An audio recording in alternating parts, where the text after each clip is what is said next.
Olá, aluno! Voltamos então para terminarmos a resolução da prova de 2018 para a Escola de Aprendiz de Marinheiro, ok? Nos blocos anteriores, corrigimos da questão 21 até a questão 43. Hoje, nessa aula, corrigiremos da questão 44 até o final da prova, questão 50, ok? Então, vamos comigo. Questão 44. A questão 44 diz assim: analise as propriedades do ar atmosférico relacionadas a seguir. Capacidade do ar de diminuir seu volume. Qual é o nome dessa capacidade do ar de diminuir o seu volume? Essa propriedade é a compressibilidade. Compressibilidade é a capacidade do ar de diminuir o seu volume. Certo? Capacidade do ar de retornar ao seu estado natural após uma compressão. É a propriedade de elasticidade. Aqui são só conceitos que foram colocados e você tem que então dizer qual é o nome daquela propriedade. Força por unidade de área que o ar exerce sobre tudo. Isso é a pressão. Pressão, por definição, é força sobre área, ok? Capacidade de aumentar seu volume ocupando todo um espaço. É expansibilidade. O ar ele tem essa propriedade de ocupar todo o volume do recipiente ao qual ele se encontra, ok? É a expansibilidade. Ok, então a letra A é a resposta, ok? Questão teórica de propriedades do ar atmosférico. Pois bem, questão 45 diz o seguinte: o Programa de Desenvolvimento de Submarinos, PROSUB, da Marinha do Brasil, MB, prevê para os próximos anos a conclusão da construção de 4 submarinos convencionais e um submarino de propulsão nuclear. O moderno submarino convencional pode manter, quando submerso, uma velocidade média de 25 km por hora, enquanto o nuclear 50 km por hora. Então ele está me dizendo aqui que o convencional, ele imprime uma velocidade de 25 km por hora, enquanto que o nuclear, uma velocidade de 50 km por hora, o dobro, ok? Considere o cenário em que um navio inimigo aproxima-se de uma plataforma de petróleo da Petrobras distante 100 km da base naval de submarinos. A Marinha do Brasil resolve então enviar um submarino a fim de dissuadir o inimigo. O nuclear encontra-se pronto para partir da base e o convencional encontra-se em pronto emprego no mar a 75 km de distância da mencionada plataforma. Então, o convencional ele está a uma distância de 75 km, enquanto que o nuclear ele se encontra a 100 km da base naval, ok? Desconsiderando qualquer tipo de correnteza e considerando que tanto um como o outro possam se deslocar em linha reta, submersos até a plataforma, e que o critério de escolha do submarino por parte da Marinha do Brasil se baseie apenas no menor intervalo de tempo de deslocamento para chegar ao destino. Marque a opção que apresenta o submarino que será escolhido e a diferença de intervalo de tempo entre eles. Então, qual dos dois submarinos vão ser escolhidos? Essa escolha vai ser no menor tempo, aquele que conseguir chegar em menor tempo, né, fazendo então os cálculos, esse é o que vai ser escolhido, ok? Então nós temos que calcular o tempo, certo? Então ele faz aqui, então ele pergunta: marque a opção que apresenta o submarino que será escolhido baseado no critério de tempo e a diferença de intervalo de tempo entre eles. Pois bem, aluno, essa questão é uma questão grande, né? Ele tem um enunciado aí um tanto grande e cabe, quando você se deparar com uma questão desse tipo, você fazer várias leituras, ok? Porque nem às vezes aqui é uma questão até simples de ser resolvida, mas as informações elas estão espalhadas no texto. Então você tem que interpretar a questão, entender todo o contexto, para que você então consiga desenvolver a questão, tudo bem? Claro, aqui eu já fiz a leitura do problema, já sei mais ou menos a situação, mas na hora da prova tem lá o nervosismo, existem outros fatores, né? O tempo, então tenha calma e faça a leitura de forma atenta, ok? A interpretação aqui é muito importante, mais até importante do que a solução, que você vai ver que a solução é tranquila. Ele te deu a velocidade e ele te deu o espaço. E ele quer saber o tempo. Né? Ele disse que um submarino ele vai sempre com a velocidade constante. Então aqui a fórmula que nós vamos utilizar para resolver essa questão é aquela fórmula de velocidade é igual a ΔS sobre ΔT, velocidade média. Ok? Então ΔT é igual a ΔS sobre V. Então vamos calcular o tempo que cada tipo de submarino vai demorar para atingir, conseguir chegar lá no alvo, ok? Então para o convencional, o ΔT vai ser espaço 75 sobre 25. Isso vai dar 3 horas, ok? Para o outro, para o nuclear, ΔT vai ser 100 dividido por 50, 2 horas. Então, qual submarino que será então escolhido? Aquele que faz em menor tempo, ou seja, o nuclear. Então, o nuclear vai ser o escolhido. E ele quer saber também a opção que apresenta o submarino que será escolhido e a diferença de intervalo de tempo entre eles. Um vai chegar em 2 horas, o outro vai chegar em 3 horas. O intervalo de tempo é de 1 hora. Então, resposta correta, letra A, o nuclear, 1 hora antes do convencional. O convencional vai chegar depois, ok? Tudo bem? Aqui eu acho que talvez o mais complicado da questão é a interpretação. Uma questão um tanto grande, né, que você vai ter que fazer uma leitura atenta a fim de extrair as informações e então raciocinar, pensar qual a fórmula aplicaria, né, a fórmula da velocidade, descobrir o tempo e então responder ao questionamento, ok? Tudo bem? Vamos então para a próxima questão, questão 46. Assinale a opção que apresenta uma mistura que é sempre homogênea e um método usado para separar os componentes dessa mistura. Ele quer então a opção em que apresenta uma mistura que é sempre homogênea. Eduardo, por que você destacou esse sempre? Você vai entender por quê.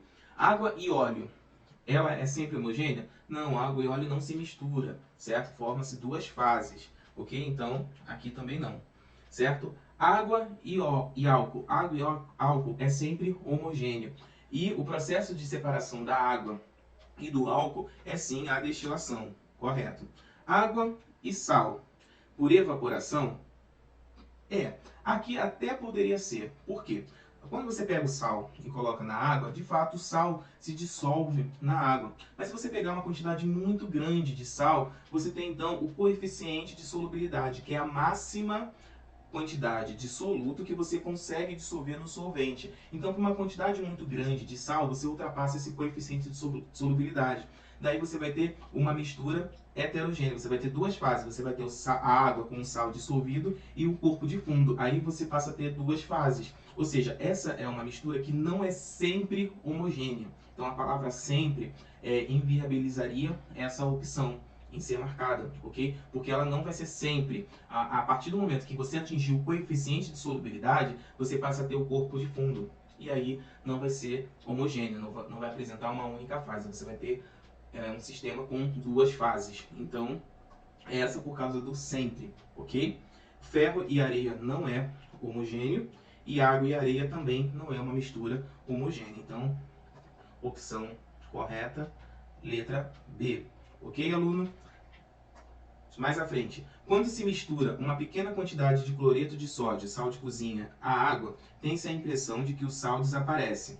Esse tipo de mistura, na qual uma substância se dissolve em outra, é denominado, sem dúvida, solução. Solução é isso, é uma mistura homogênea, né, que apresenta uma única fase em que você tem um soluto e o solvente, em que o soluto, né, se dissolve no solvente, dando um aspecto uniforme, por isso que é uma mistura homogênea, ok? Então, essa é a definição de solução, ok? Tudo bem? Esse exemplo, água e sal de cozinha, é um exemplo bem típico, né, para exemplificar o que é uma solução, ok? Tudo bem? Da mesma forma, água e açúcar também constitui uma solução, certo? Ok? Então, letra aqui é a nossa opção. Mais à frente, questão 48. Considere um fuzileiro naval em missão de desembarque de equipamento em uma praia do Haiti, utilizando para tal um moderno cargo largata anfíbio, proveniente do batalhão de viaturas anfíbias, conforme a figura a seguir. Ok, a gente tem aqui um canhão, ele está subindo uma rampa inclinada a 30 graus. A massa do clanf vazio do equipamento que transporta do equipamento que transporta e do fuzileiro naval que o conduz são respectivamente 20 kg, 1.020 kg e 80 kg. A inclinação rampa da praia é de 30 graus por uma extensão de 10 metros. Marque a opção que fornece o módulo do trabalho da força-peso, de todo o sistema, CLAF, equipamento fuzileiro, ao subir totalmente a rampa. Considere G igual a 10, seno de 30 igual a 0,5 e cosseno de 30 igual a 0,87. Questão bem bacana, que fala sobre o trabalho da força-peso. Uma coisa que você precisa saber a respeito do trabalho da força-peso é que o trabalho da força-peso não depende da trajetória, só depende da diferença de altura, ok? Não depende do caminho. Quer ver? Um exemplo aqui para você entender o que eu estou falando aqui. Vou botar aqui um exemplo disso que eu acabei de falar. Imagina que você tem aqui no plano uma bola. Aqui no ponto 1. Essa bola ela é levada a diferentes posições. E no final ela para aqui. Nesse exato ponto aqui, na mesma horizontal do que o movimento, do que o início do movimento. Pergunto a você, qual é o trabalho da força-peso? Nessa situação, o trabalho da força-peso, como eu havia dito, não depende da trajetória. Não interessa se ela subiu, desceu, foi lá em cima. Só depende do estado inicial e do estado final. Perceba, a diferença de altura entre o estado inicial e o estado final, não, ele estava aqui e parou na mesma horizontal. Entre o estado inicial e o estado final, não tem uma diferença de altura. Ou seja, o trabalho da força-peso é zero, ok? Então, o trabalho da força-peso só depende da diferença de altura, não depende da trajetória, ok? Não importa se ela foi lá em cima, lá embaixo, desceu e subiu, só depende do início e do fim, ok? Para que eu disse, para que então eu expliquei toda essa teoria? Porque é exatamente isso que vai ser aplicado aqui nesse problema. Ele pergunta qual é o trabalho da força-peso desse sistema, caminhão, canhão, carga e fuzileiro. Pois então, a massa total vai ser 20.000 mais 1.020 mais 80. O valor disso vai ser 2.1.1.0.0. Tudo bem? Perceba que ele disse que essa rampa tem 10 metros, ok? E a inclinação é 30. Como eu havia dito, o trabalho da força-peso só depende do desnível, certo? Não depende da trajetória. Então não interessa se ele fez esse percurso aqui. O que vai me interessar é só essa diferença de altura para o cálculo da força-peso. E o trabalho da força-peso é a massa vezes gravidade, que é o peso, massa vezes gravidade é o peso, e altura. Ok? Então, basta que eu ache aqui o H e aplique na fórmula do trabalho da força-peso. Ok? Como é que eu faço, então, para descobrir a altura? Basta, então, eu calcular aquela relação trigonométrica de seno. Seno de 30 é igual ao cateto oposto, que é o H, sobre 10. E quanto que é o seno de 30? Ele me disse lá, o seno de 30 é igual a 0,5. Então, H vai ser igual a 10 vezes 0,5, 5 metros. Essa, então, é a altura. E qual vai ser, então, o trabalho da força-peso? Mais uma vez, só depende do desnível, da diferença de altura. Ele estava aqui no chão, digamos aqui a altura 0, e ele vai chegar até o topo aqui, que é a altura 5 metros. Então, o trabalho da força-peso vai ser a massa, gravidade, que é 10, e a altura, certo? O valor para essa conta vai ser 1,05500 joules. Letra Letra E. Ok, aluno? Tudo bem? Ah, mas Eduardo, ele deu cosseno de 30 e tudo mais. Informação aí desnecessária. Tudo bem? Tranquilo? Perfeito. Então vamos em frente. Questão 49. Diz assim: 3 termômetros de mercúrio são colocados no mesmo líquido e, atingindo o equilíbrio térmico, o graduado na escala Celsius registra 45 graus. Então a temperatura na escala Celsius, 45 graus Celsius. Os termômetros graduados na escala Kelvin e Fahrenheit, respectivamente, devem registrar que valores? Então ele quer saber qual a temperatura na escala Kelvin e na escala Fahrenheit, ok? 45 graus na escala Kelvin e 45 graus na escala Fahrenheit. Como é que é a conversão? Temperatura na escala Kelvin é igual a temperatura na escala Celsius mais 273. E a outra fórmula, a temperatura na escala Celsius sobre 5 é igual a temperatura na escala Fahrenheit menos 32 sobre 9. Então vamos aplicar essas duas fórmulas para converter da escala Celsius para as outras escalas. Na escala Kelvin, então a temperatura em Kelvin vai ser igual a 45 mais 273. Isso vai dar 318 Kelvin, ok? E temperatura na escala Celsius, 45 sobre 5, igual a temperatura na escala Fahrenheit, menos 32 sobre 9. 45 dividido por 5 dá 9. 9 igual a temperatura em graus Fahrenheit, menos 32 sobre 9. 9 vezes 9, 81. 81 é igual a temperatura na escala Fahrenheit, menos 32. Logo, a temperatura na escala Fahrenheit é igual a 113 graus Fahrenheit. Tudo bem? Então, problema tranquilo de conversão de unidades de temperatura, ok? Essas fórmulas você tem que estar sabendo, ok? Tudo bem? Então, letra B é a nossa solução.